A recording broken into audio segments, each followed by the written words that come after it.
Sircilla collector Sandeep Kumar జూపై బదిలీ వేటు పడింది. ఆర్ఎండ్బి ప్రత్యేక కార్యదర్శిగా బదిలీ అయ్యారు. సందీప్ కుమార్ జూ స్థానంలో సిరిసిల్ల కలెక్టర్గా హరిత నియామకమయ్యారు. విప్ ఆది శ్రీనివాస్తో గొడవ వల్లే వేటు అంటూ కూడా ప్రచారం జరుగుతోంది. సందీప్ పై గతంలో తీవ్ర వ్యాఖ్యలు చేశారు కేటీఆర్. కాంగ్రెస్ కార్యకర్త అంటూ సందీప్ పై కేటీఆర్ విమర్శలు గుప్పించారు. గతంలోనూ పలు వివాదాలకు కేర్ ఆఫ్ గా సందీప్ తీరు ఉంది. కలెక్టర్ బదిలీతో హర్షం వ్యక్తం చేశారు. ఇక కలెక్టర్ బాధితులు కొబ్బరికాయలు కొడుతూ బాంబులు పేల్చారు బాధితులు. జరిగింది ఈ కార్యక్రమం తోటి నరరూప రాక్షసుని వధ ఈ రోజు జరిగింది ఈ కార్యక్రమం తోటి 11 కొబ్బరికాయలు మొక్కినాం. సంతోషం. కొట్టు అందరు మర్చిపోడి అలా కొట్టే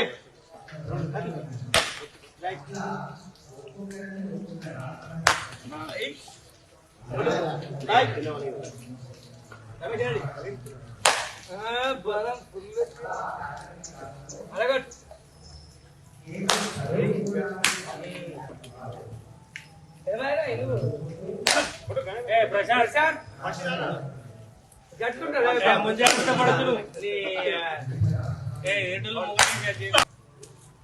అంటుకుందా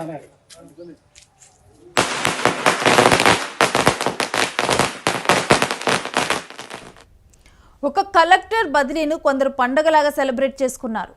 అక్కడ సీమ టపాకాయలు పేలుస్తూ అమ్మవారికి కొబ్బరికాయలు కొడుతూ కూడా ఈ బదిలీని అయితే వాళ్ళు సెలబ్రేట్ చేసుకున్నారు. అయితే ఇది కూడా సిరిసిల్ల కలెక్టర్ సందీప్ కుమార్ జూపై బదిలీ వేటు పట్టతో కూడా వీరందరూ కూడా ఈ విధంగా కొబ్బరికాయలు కొట్టి అంటే మొక్కు చెల్లించుకున్నట్లుగా కొబ్బరికాయలు కొట్టి తర్వాత బాంబులు పేల్చి అక్కడ సెలబ్రేట్ చేసుకోవడం జరిగింది. ఆర్ఎండ్బి ప్రత్యేక కార్యదర్శిగా ఆయన బదిలీ అయ్యారు. అయితే సందీప్ కుమార్ జూ స్థానంలో ఇప్పుడు సిరిసిల్ల కలెక్టర్గా హరితాను నియమించారు. విప్ ఆది శ్రీనివాస్తో గొడవ వల్లే సందీప్ మీద వేటు పడిందంటూ కూడా ప్రచారం జరుగుతోంది. అయితే కలెక్టర్ సందీప్ పై గతంలో కూడా కేటీఆర్ వ్యాఖ్యలు చేశారు. ఆయన ఒక కాంగ్రెస్ కార్యకర్త అంటూ కూడా సందీప్ పైన కేటీఆర్ విమర్శలు గుప్పించారు. ఒక కలెక్టర్ని కాంగ్రెస్ కార్యకర్త అంటూ కూడా మాట్లాడటం జరిగింది. గతంలో కూడా సందీప్ పలు వివాదాలకు కేర్ ఆఫ్గా ఉన్నారు. ఇక ఇప్పుడు సందీప్ బదిలీతో కలెక్టర్ బదిలీతో కూడా ఆయన ఆర్ఎండ్బి శాఖకు బదిలీ అయిపోయారు.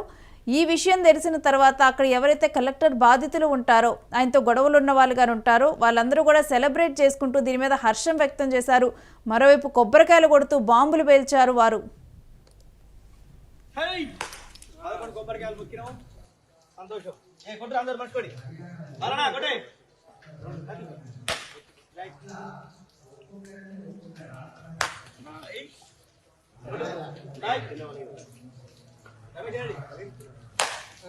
బలం ఫుల్